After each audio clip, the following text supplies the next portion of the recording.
Jai Shriman Narayan. Jai Shriman Narayan.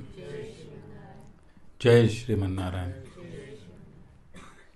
I pay my obeisances to my spiritual master, Srimad Jagat Guru Sudarshan Acharya Maharaj. I pay my obeisances to Lord Sri Ramanuj. I pay my obeisances to our Purva Acharyas.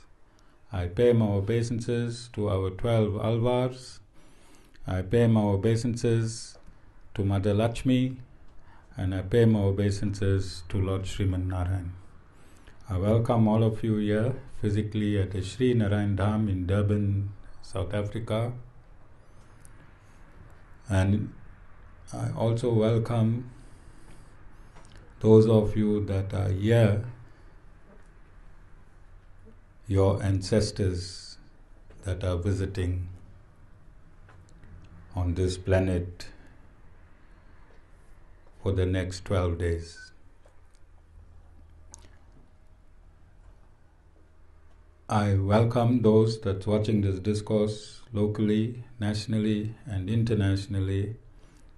And I welcome those that's watching this discourse on TikTok. And I welcome in advance those that's watching this discourse, that's going to be watching this discourse when it is posted on the various groups from around the world and YouTube subsequently.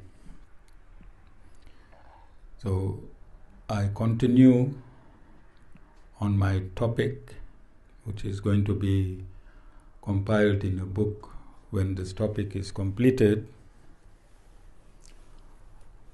on the significance of a guru or the significance of a bona fide spiritual master. And I've stated since inception that the Guru principle is the foremost principle from which everything in creation emanates. And I just want to provide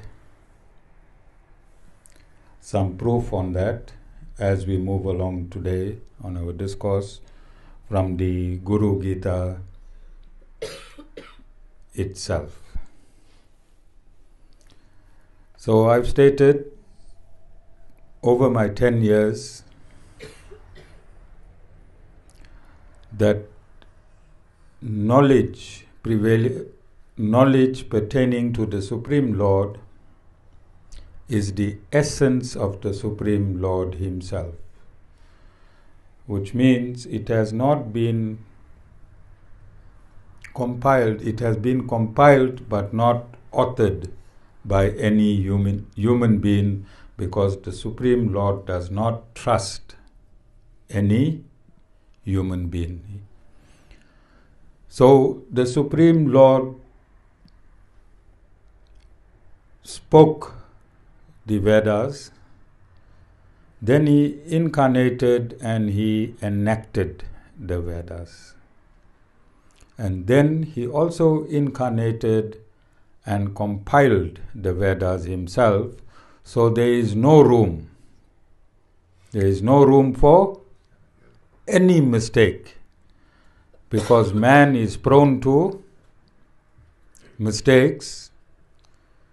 You see it's happening all the time. Man is prone to mistakes. The most intelligent human being is prone to mistakes. He is prone to illusion. Yes? He is prone to cheating. When things does not go man's way, then what does man do? Cheat. And he is prone to be existing in false ego. So because of these inherent qualities of man, God has not trusted any man, any human being, including all the gurus that have existed since time immemorial, to impart any verdict injunction. Any verdict injunction. no saint, no sage has promulgated any verdict, injunction. All the saints and sages merely relay the message of the Supreme Lord. And this is very dangerous when people take the Vedas and twist it. And it is stated in the Bhagavad Gita that spiritual knowledge is in Satagun. Spiritual knowledge is in Satagun. So when your mind is in a state of absolute purity, only in that state can you assimilate spiritual knowledge. In absolute Satagun, and then it is stated that spiritual knowledge in Tamogun is the opposite of the spiritual knowledge in Satagun. What does that tell you? That righteousness in Satagun becomes unrighteousness to a person who is impelled by Tamogun. Tamogun is darkness and ignorance. From Satagun, divine people take their birth. From Satagun, divine people take their birth, and from Tamogun, non-divine people take their birth. So when a non-divine person will view the injunctions of the Bhagavad Gita, I'm just taking the Bhagavad Gita because it simply has 700 verses. When a non-divine person will view the 700 verses in the Bhagavad Gita, how will he view it, or she? In the opposite. In the opposite, and the non-divine person will think that the opposite of all that is in the Bhagavad Gita is true. Now, how can a guru prove that?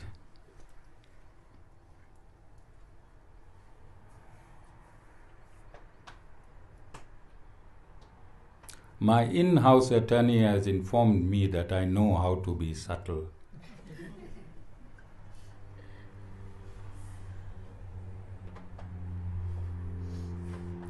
So this is not a trick question. At this point in time, the Guru is proving this Vedic injunction.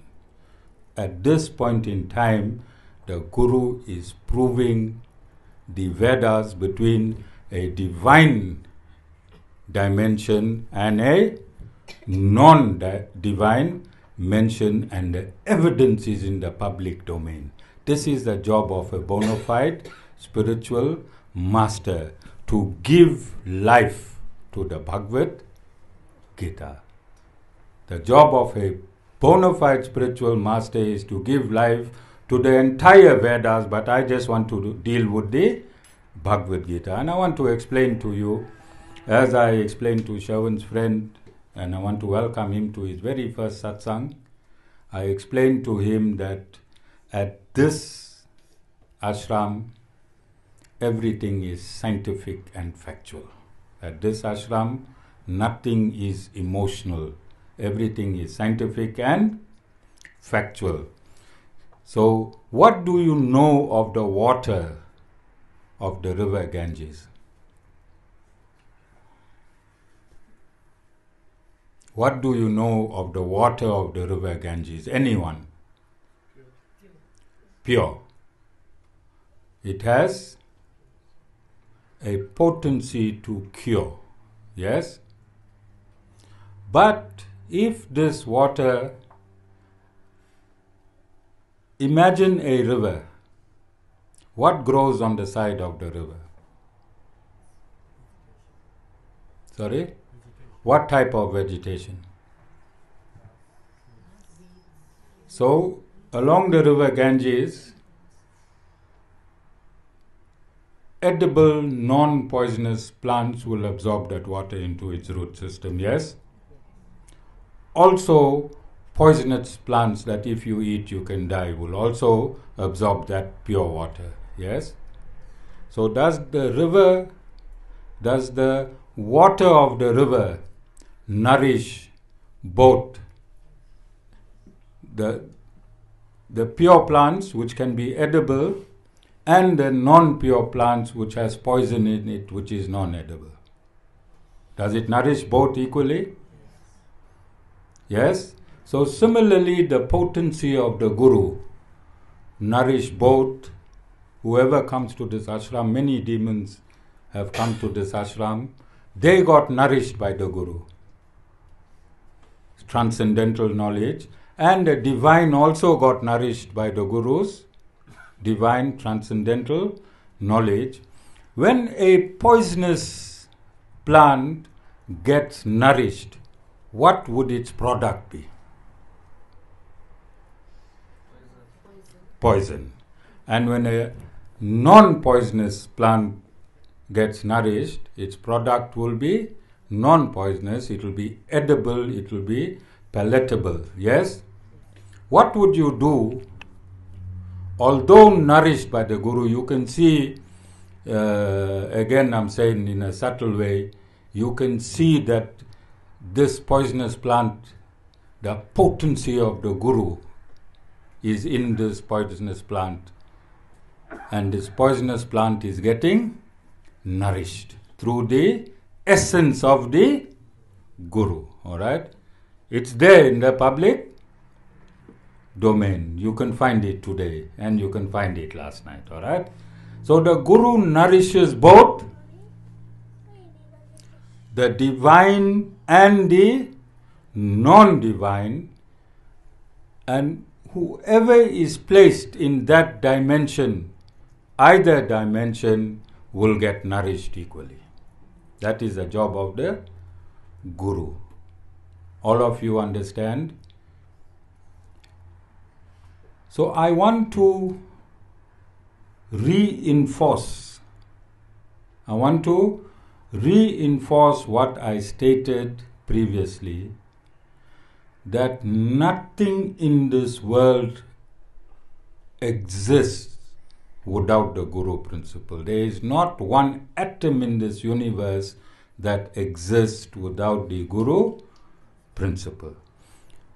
So let us start again. Who personifies the Guru principle? Initially at creation, who personifies the Guru principle? Who? The four mind-born sons of Lord Brahma. Four mind-born sons of Lord Brahma. Immediately after Lord Brahma was created, Lord Brahma was created or took his birth to create. So Lord Brahma is involved in the creative principle. Born from his mind were the four Kumaras. You've heard of the four Kumaras, I explained in this series. And the four Kumaras are the personification of the Guru principle. When they refused, Lord Brahma to increase the population, they wanted to be sannyasis. Then Lord Brahma got upset, and through his anger, from his forehead, Lord Shiva took his birth. Yes? Okay. So the first birth in this universe is the Guru principle.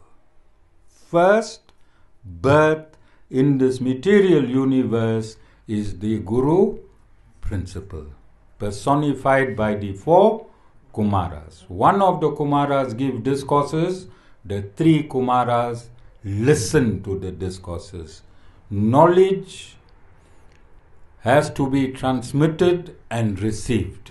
Knowledge has to be transmitted and received. Knowledge received with ardent devotion. Knowledge received with ardent devotion. Assist the listener in becoming devotional. Assist the listener in becoming devotional. So this is the principle. One of the four Kumaras transmits transcendental knowledge. Three of the four Kumaras listen to the transcendental knowledge. By giving transcendental knowledge and listening to transcendental knowledge, simultaneously actuates spirituality. Simultaneously actuates spirituality between the speaker and the listener. Okay? Is this scientific, my friend? Is this logical? Yes. Does it make sense to you? Yes. Okay, thank you. I'm sure you're going to stick around. I have so few devotees, under 10, I think. You made it 11. Thank you. Okay? You like it subtle? Thank you. I've got an interdict just to be subtle. My attorney served me with papers. Guru, you have to be subtle. I have no option. I live in this material world and I don't want to transgress against that interdict. I'm showing by example that even if you're a guru and your attorney or an attorney serves you with an interdict, you have to comply. You have to comply because in society, God has created a dynamic social order. In society, God has created a dynamic social order in four categories. One is religious principles. Every society to sustain himself have to conform to dharmic principles. In order to sustain dharmic principles, society needs economic development. Society needs economic development.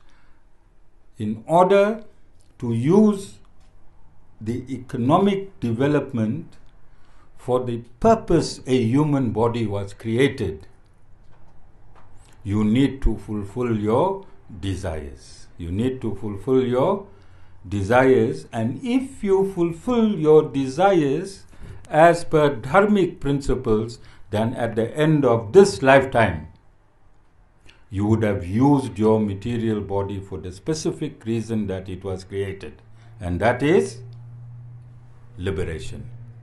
That is liberation, because there are other living entities here as well. There are other living entities here as well which are doing exactly the same things that you are doing. Doing the same things that you are doing. And I like to use the donkey for an example. I like to use the donkey as an example. So as a human, you eat, sustain and nourish yourself, yes? Donkey eats, sustains and nourishes itself, yes? Any difference between you and the donkey in the eating? Okay, let's do it slowly like this. It's a special class. Okay. Then when you want to have children, you mate with the opposite sex. And when a donkey wants to have children, what the donkey does? Same thing. Forget all your marriage ceremonies and all that stories, forget it. Alright? Marriage certificate, forget it. Ultimately, you procreate, the donkey procreates. You protect yourself by living in a house, the donkey protects itself living wherever it lives. But it's under protection, yes? So what is the difference between you and the donkey so far? You work to nourish yourself. The donkey also does some work here and there and nourishes itself. But in principle, if you break it right down to principle, there is no difference between you and a donkey until you come to satsang. A donkey do not have capacity to understand satsang. It does not have the intelligence and the intellect to understand satsang and follow the principle of a guru. You can understand the guru principle. The donkey cannot understand the guru principle. If you do not accept the guru principle, you lived your life as and wasted such a good opportunity. And for Shravan's friend, I want to bring it even closer to reality. Now a donkey sees an aeroplane and a car, and all the while the donkey understands those two to be a mode of transport. But the donkey won't know which can fly and which cannot fly. Alright? So if the donkey jumped in a car, he'll drive the car, and when the donkey jumps in the aeroplane, he'll just drive the aeroplane on the runway. Yes? But you as a human, you will know you can only drive the car on the road, and you can pilot the aeroplane on the runway and use its levers to take off and leave the tarmac. And this is the difference between an animal and a human being, where you can use this human body as an aeroplane and attain moksha.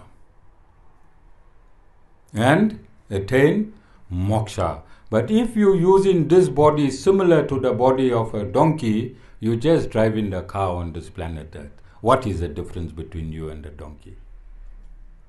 Are you understanding? So you have the capacity to use this body.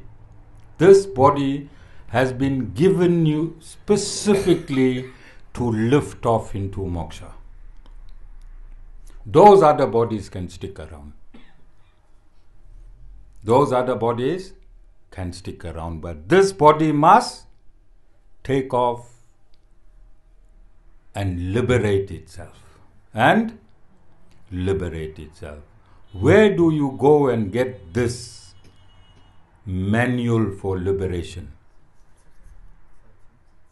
You can only get it through a bona fide spiritual master. You can't Google it, because somebody is looking very stupid by Googling and downloading and proving that only the demon take parts and parcels of the Vedas to suit a particular narrative. The divine must know the Vedas in its entire essence. You understand? So you need to attend satsang. By a bona fide spiritual master, so that absolute knowledge is downloaded from the Supreme Lord and uploaded into you. The absolute knowledge have to be downloaded through a medium called the Guru system and uploaded into you. You understand? Who is the real Guru?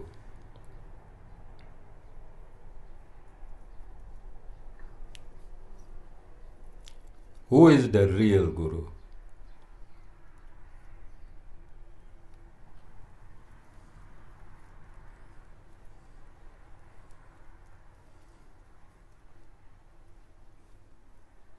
Who is the real bona fide Guru?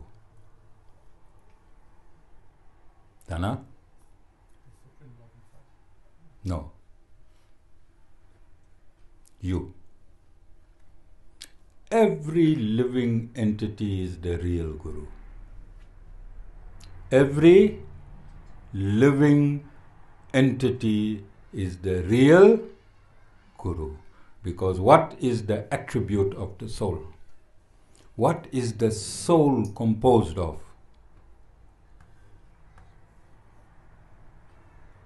Knowledge. That knowledge which I have today, every living entity, I'm not using the word human, I'm saying every living entity has all the time. That knowledge, this transcendental knowledge which I am transmitting to you, is within you yourself. You are the Guru that I am awakening. You are the Guru that I am awakening. You understand? So, if this room was thrown, if thorns were thrown in this room, and if one got stuck in your heel, how will you dislodge that thorn? How will you dislodge that thorn? You'll use another thorn. You'll take one thorn and you'll dig out the other thorn that is lodged in your heel of your feet. Yes? So I'm doing the same thing. I'm using knowledge to dislodge the knowledge that's within you. I'm using transcendental knowledge and I'm dislodging the knowledge that is already computed in you. Your soul cannot exist if it has no knowledge. Soul cannot exist if it has no knowledge. The soul and the Supreme Lord has the same amount of knowledge. Soul and Supreme Lord has the same amount of knowledge. The only difference between the soul and the Supreme Lord is that the Supreme Lord can create and the soul cannot create. You understand? And I'm talking about creating the initial universe.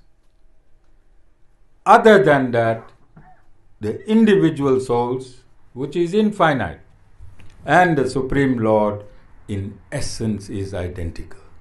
And this is the job of the Guru, to take the thorn of knowledge and prick that knowledge into you and make you realize. So the original Guru is you yourself. All of you understand?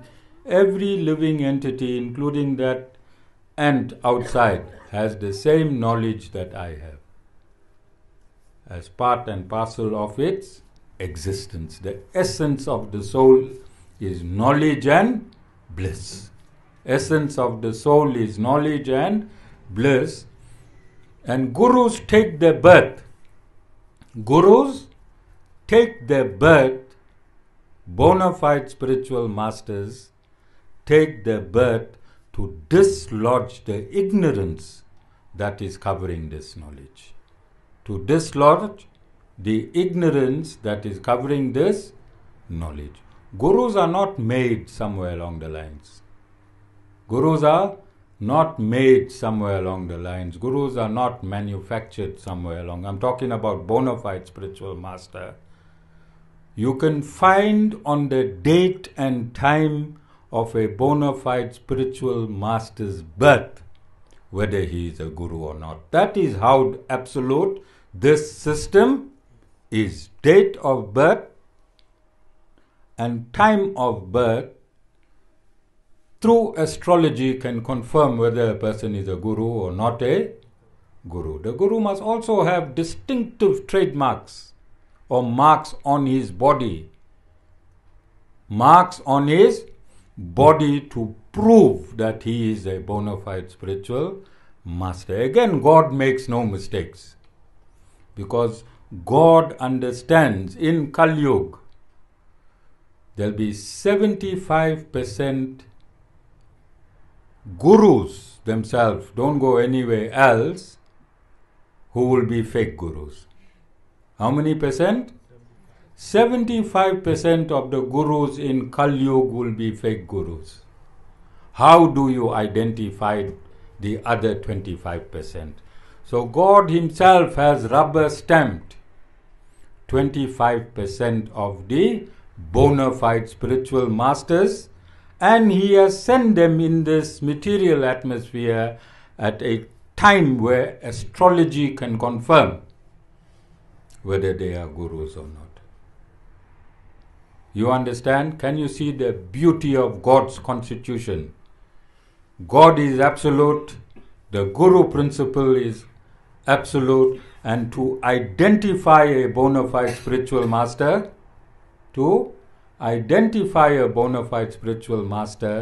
God has rubber stamped himself on the Guru's body.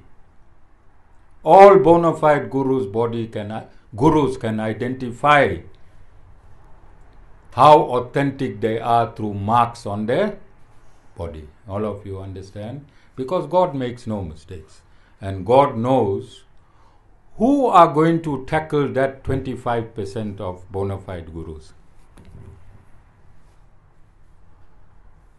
There's 75% fake gurus. Yes? Because fake gurus are here to make money and status. See, Shawan's friend in his very first satsang has come already with merits. Because nobody can attend my satsang. Not a single person can attend my satsang if God did not send you here. And that is why there is a single person who did not attend one of my satsangs and claims to be a disciple. I'm being subtle here. I'm within my interdict. I'm saying there is evidence that that single person did not attend a single satsang at this ashram and claims to be a disciple. So can you see how God, the Supreme Personality of Godhead, Lord Sriman Narayan, in his wisdom, covered everything, then sends his representatives. Because I have to be protected by the Supreme Personality of Godhead himself. I represent him. But if somebody landed here just for one satsang, then God sent you through. Who sent you through?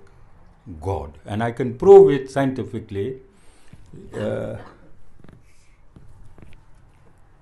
This is the Mahanarayana Upanishad. This is the Mahanarayana Upanishad.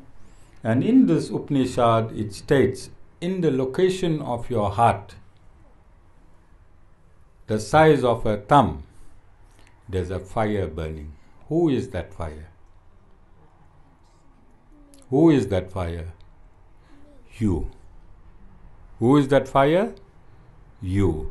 And inside that fire, the Supreme Lord has taken residence. You embody the Supreme Lord. You embody, your soul embodies the Supreme Lord.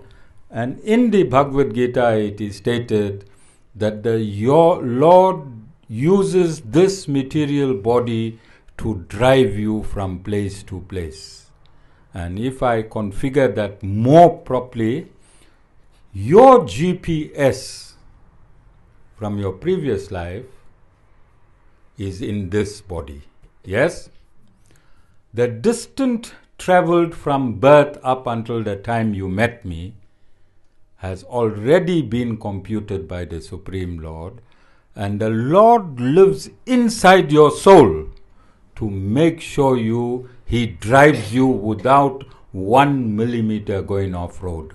That is why the Lord lives inside your soul. Your karmas, both good and bad, merits and demerits, keep popping on your GPS every second. And the Lord navigates you through that to make sure there is no mistake. Do you understand? And if you are navigated to this ashram, and if you are seated here today, who brought you here?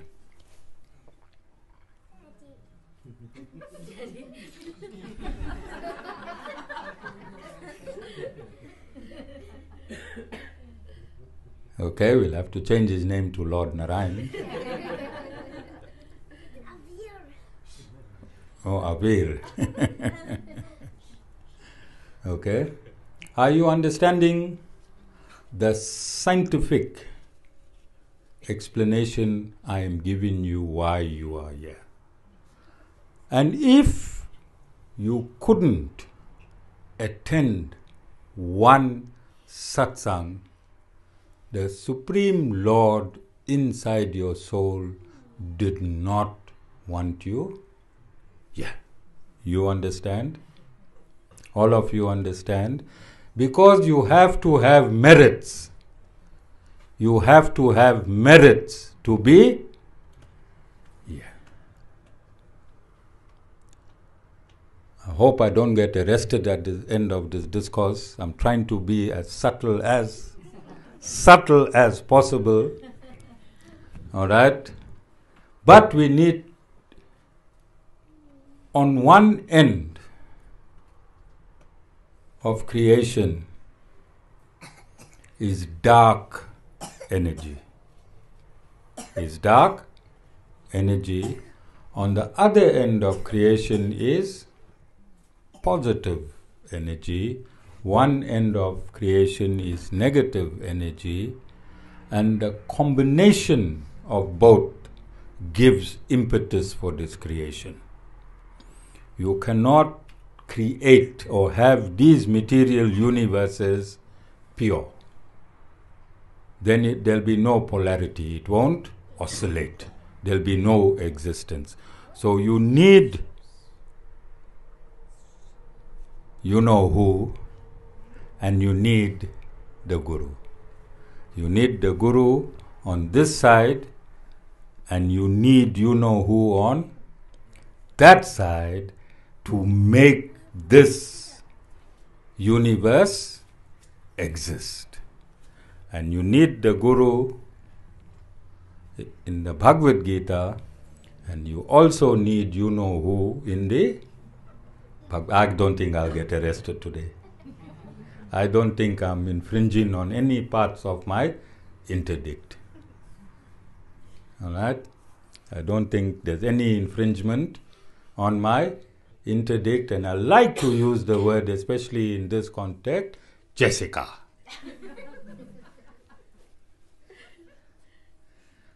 Jessica, you agree with me? Yes, Guru. I'm in compliance with instructions from my attorney? Yes, Guru. Okay, thank you. Thank you. All right? So it is absolutely necessary to have good and bad in your life. It is the nature of this creation to have good and bad in your life. But when you have an opportunity to remedy that,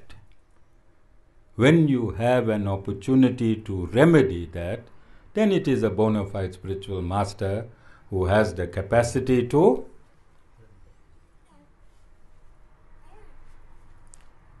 again, for Shawan's friend, I want to explain, but he's quite sharp. He's quite sharp.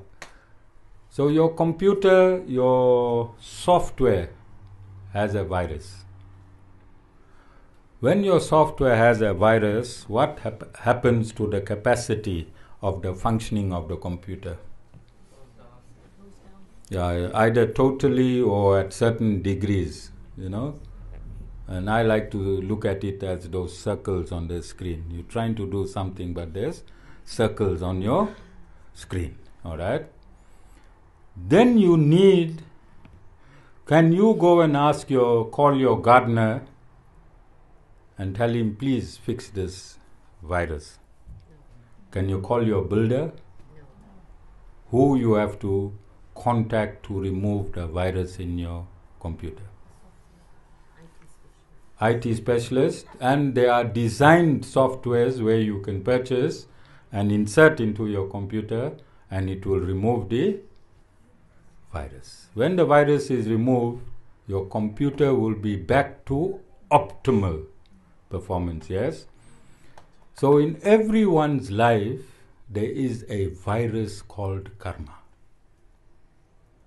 In every living entity that lives in this universe, human, plant, tree, animal, insect, reptile, fish, there is a virus called karma. And you perform according to that virus that is called karma. And God has created the Guru principle only as karma specialist. Like how you get IT specialist, the Supreme Lord has created the Guru principle. I am not the Guru principle. Like that technician that will come and remove the virus in your computer, he's not the IT principle. He's just a technician at that point in time representing the IT technician or capacity. Similarly, I am only a small and insignificant aspect of that huge principle called the Guru principle. Like that IT specialist that's going to come to your house, he is not known around the world as the IT specialist. Only those that know him and engage with him, they will know him as that IT specialist. But he represents the solution for your virus, doesn't he? Similarly, the Guru principle represents the solution for your karma. The Guru principle represents the solution for your karma, and today I am in this position as one aspect representing the solution for your karma, not to the whole world. I'm not fixing the world. I'm not a big time Jagat Guru, world Guru. I'm a very, very small Guru. Very small Guru. You can see by my 5 or 6 people here how small I am. You understand? I am here just to fix your karma.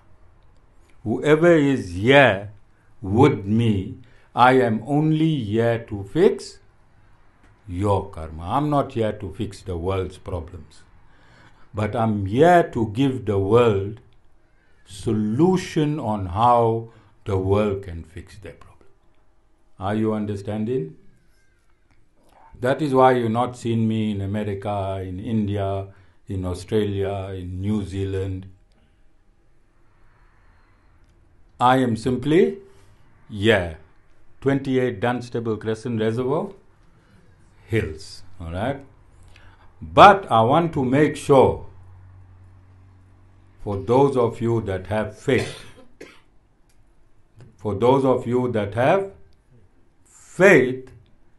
that I remove every vestige of virus that's in you, so that you can go home.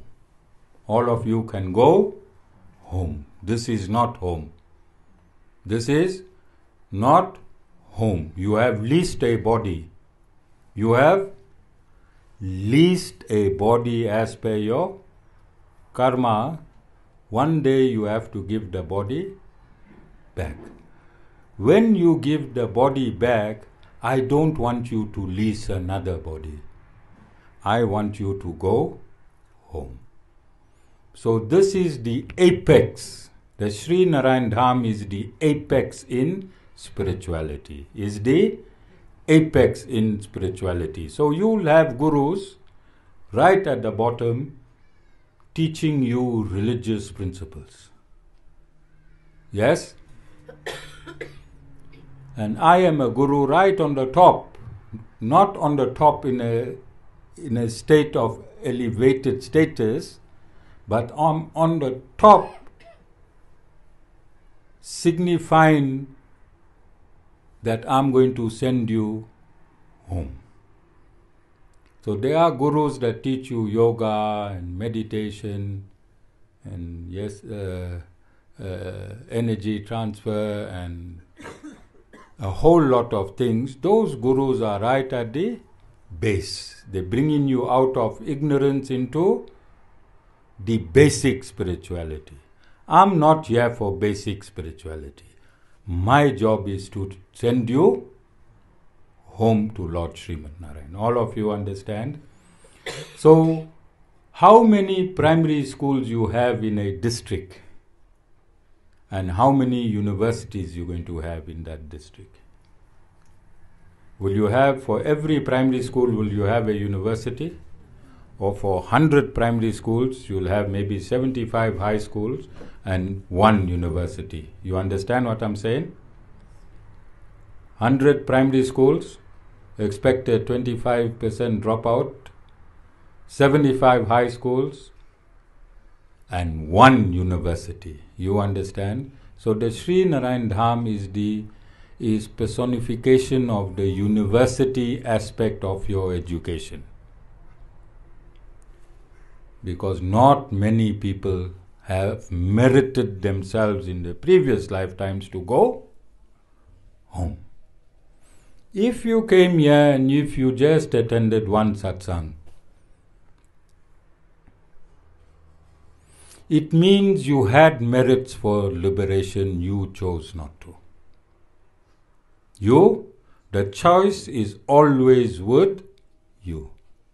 Like many of you today had a choice. Come satsang, don't come satsang. What will the Guru say? What excuse can I give the Guru?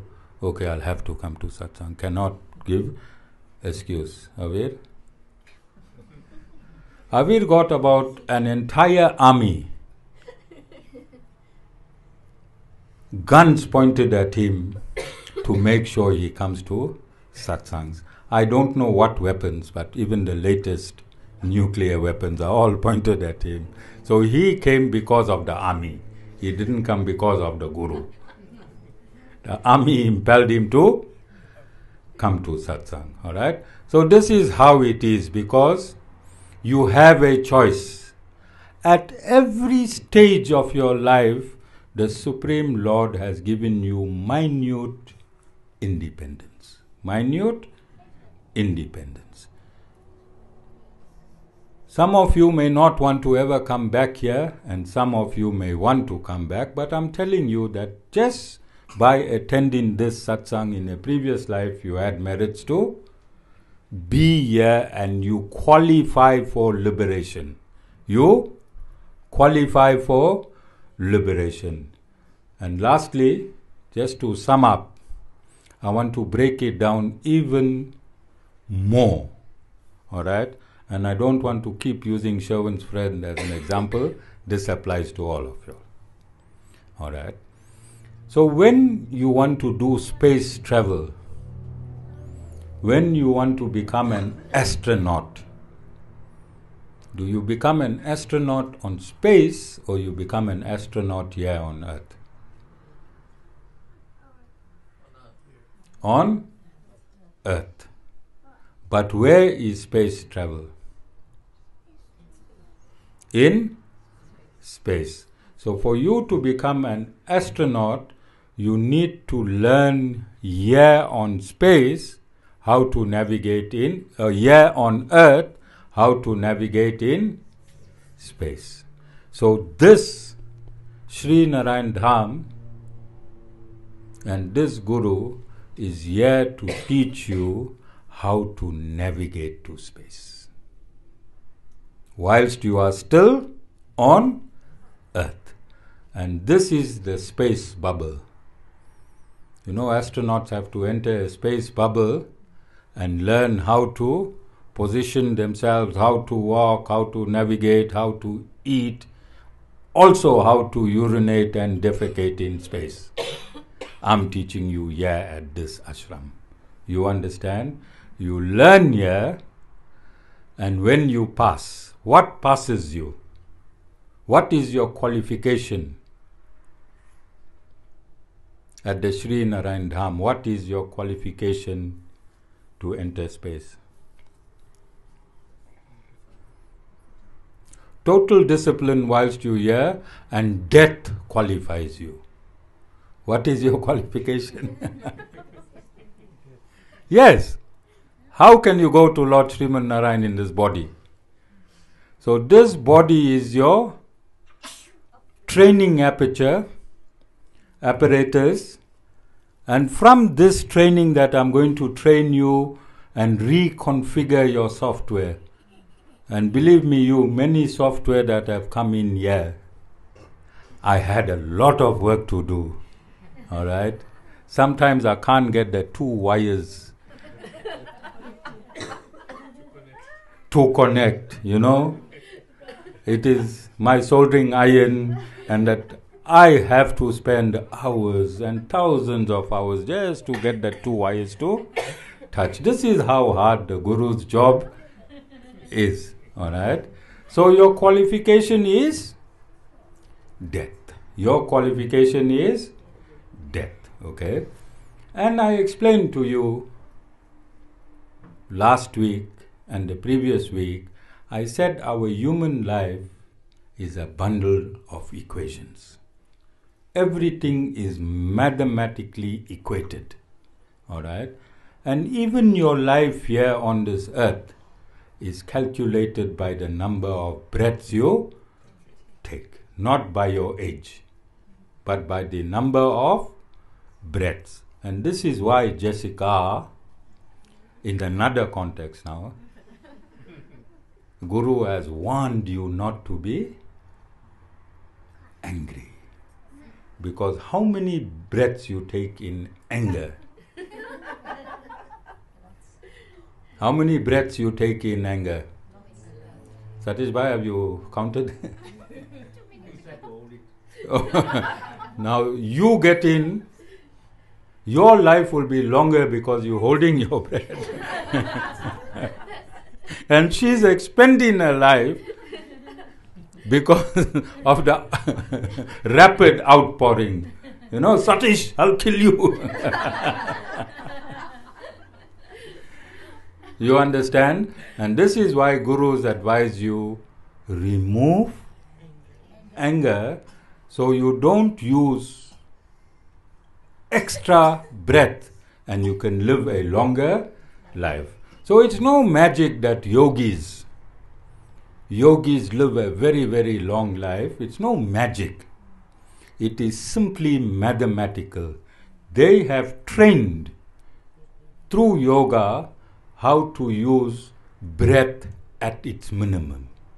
So if they use 1/3 of their breath in this lifetime, they will have 2/3 of their life in this human body extended. It's common sense, it's logical, it's mathematical, it is scientific. All right? So when you see those scrawny yogis on Facebook and on social media, 300, 250 years old, nothing magical about them. They just used mathematics to live longer. All of you understand? Now I want to round up with the Kumaras. So the 4 Kumaras are mind-born children of Lord Brahma, and Lord Brahma took his birth from the navel of Lord Vishnu. So there was no contamination in any materialism because Brahma took his birth direct from the navel of the Lord, and the 4 Kumaras took the birth from the mind of the Lord, so there was no contamination. You all agree with me? No, the 5 elements did not mix. These mind-born children have the same purity as the Supreme Lord. Yes? Because they have not been contaminated. So they went to Vaikuntha. They went to the outskirts of Vaikuntha and they knocked on the door.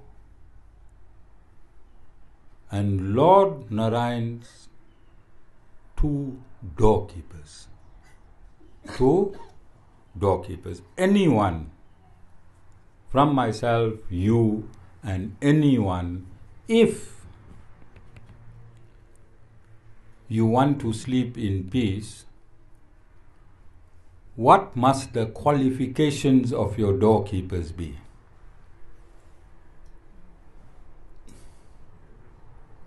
Absolutely trustworthy, yes? You'll keep your 2 most trusted servants at your door. Yes or no? So 2 of Supreme Lord's most trusted servants at his door are Jaya and Vijaya. Jaya and Vijaya. So when the 4 Kumaras went and knocked the door, Jaya and Vijaya did not recognize them in terms of their spiritual status and denied them access and also wanted to check their credentials. And they were cursed by the 4 Kumaras. When we use the word curse today, it means karma. It means they accrued karma by not recognizing the spiritual status of the 4 Kumaras. Eventually Lord Narayan came through. He could not uplift the curse of the Guru principle. I want you to understand the symbolism of the Guru principle. The Supreme Lord, his 2 doorkeepers,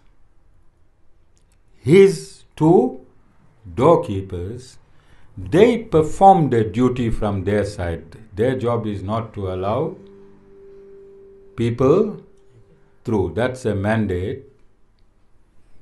But the 4 Kumaras cursed Jaya and Vijaya, and the Supreme Lord could not uplift that curse because that curse came from the Guru principle. Do you understand? And the Supreme Lord negotiated with Jaya and Vijaya. He said, you can go down to planet Earth and take 7 lives as pure devotees or 3 lives of demons. And they opted for the 3 lives as demons so that they can go back to the Supreme Lord as quick as possible and reinstate the association. And this is what the Guru does. The Guru wants to remove you from this material body as quick as possible so you can resume your original status with the Supreme Lord, and that is service of the Supreme Lord. That is your constitutional position which you have forgotten, and the Guru gives you knowledge timelessly to establish that relationship. But simultaneously on the other hand,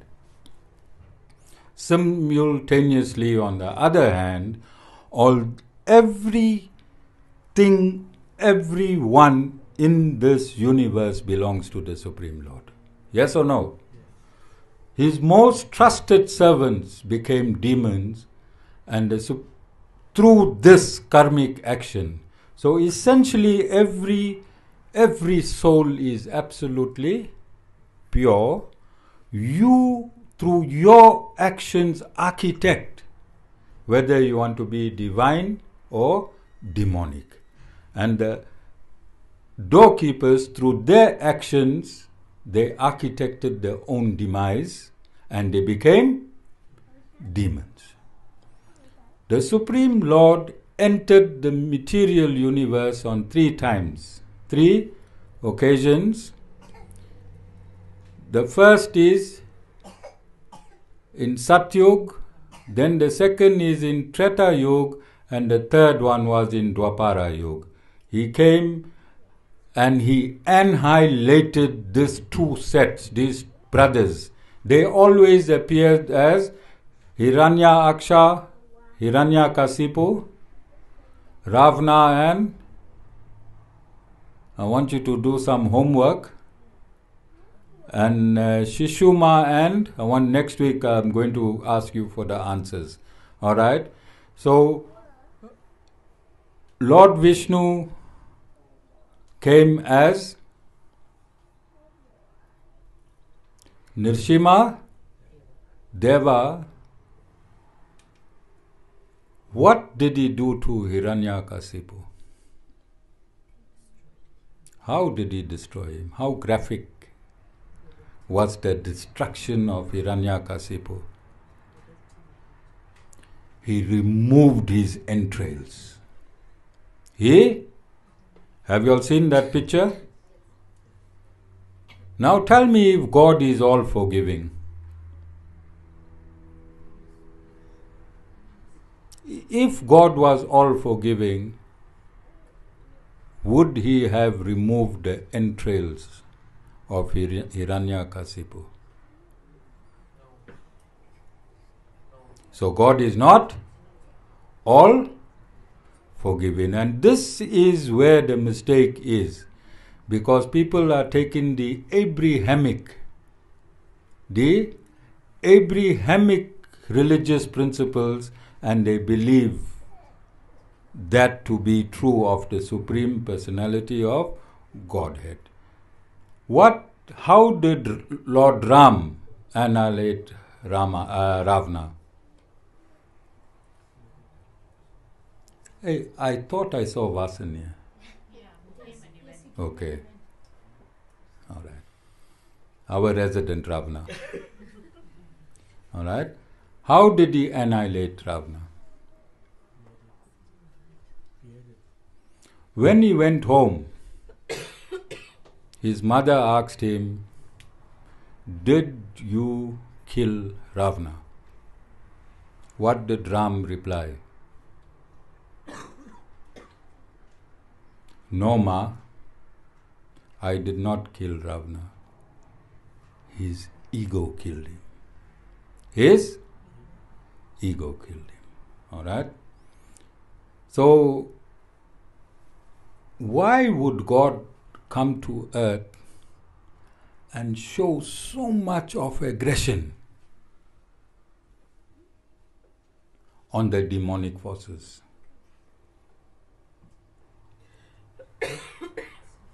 Why would God do that? You understand? So we have been brainwashed and misled into believing that God and gurus, because gurus are direct representatives of God, must simply take all the abuse in this world and kill over. And kill over. Neither God nor the Guru is instructed to kill over. It is the job of the representative of the Supreme Lord to act as the Lord did. The Lord comes down and teaches mankind how to live through His example. So again, I'm not going to remove the entrails of anyone. I just want my attorney to know, just in case she's thinking she has one legal fact on me, all right? So again, I'm saying I'm not removing any entrails. Or am I Satish Bhai? No, it's a trick question. Alright. So in the Bhagavad Gita, lastly now we closing, in the Bhagavad Gita, the family of Arjuna, his 100 demonic brothers were on one side and he was on the other side, and his uncles and his families and his teachers, some were on his side and some were on the side of his demonic brothers. Arjuna became bewildered. He became bewildered and he approached the Supreme Lord and he said he's not going to fight. He said he's not going to fight. So what instructions you think the Supreme Lord gave him?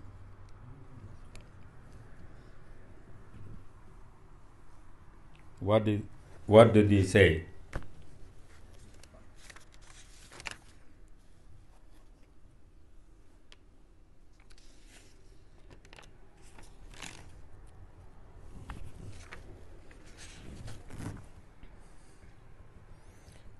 So when he told that Lord that he is refusing to fight, this is what the Lord told him. And I hope my attorney is listening ardently. Ardently. Whence come on you this despondency, O Arjuna, in this crisis? It is unfit for a noble person. It is disgraceful and it obstructs one's attainment of heaven. That is verse 2, chapter 2. Verse 3. Chapter 2, verse 3. Yield not to unmanliness, O Arjuna, it does not become of you, full stop. Shake off this base faint-heartedness and arise, O scorcher of foes. So this is my instructions. This is my instructions. If I am attacked or my ashram is attacked, I must not keel over and get bewildered. What the Lord is saying, be a man. Even if your opposition is not showing his manliness. Again, I'm within the parameters of my interdict, Jessica, alright? I must still get up and fight. And this is why I am fighting. And my Kurukshetra is, unfortunately, the social media. And you find a guru here and there, Mita. You find a guru here and there. I think I'm the only guru seen on social media whacking the characters of any demon that touches me. It is my job. I'm instructed by the Lord. I am a servant of the Lord. And I'm using the instruction straight from the Bhagavad Gita. Lord Krishna has told me, Acharya Sham Ramanuj, don't be unmanly. Go and do your thing. And I am doing my thing within the parameters of the Bhagavad Gita itself. So do not look at this entire fiasco as unbecoming of a guru. A bona fide spiritual master has to follow the Lord's instruction to the T. And I also want to have my own book. Lord came here twice. He got his own book. One book, Ramayana. Other book, Mahabharat. And this book of mine, the Guru Principle.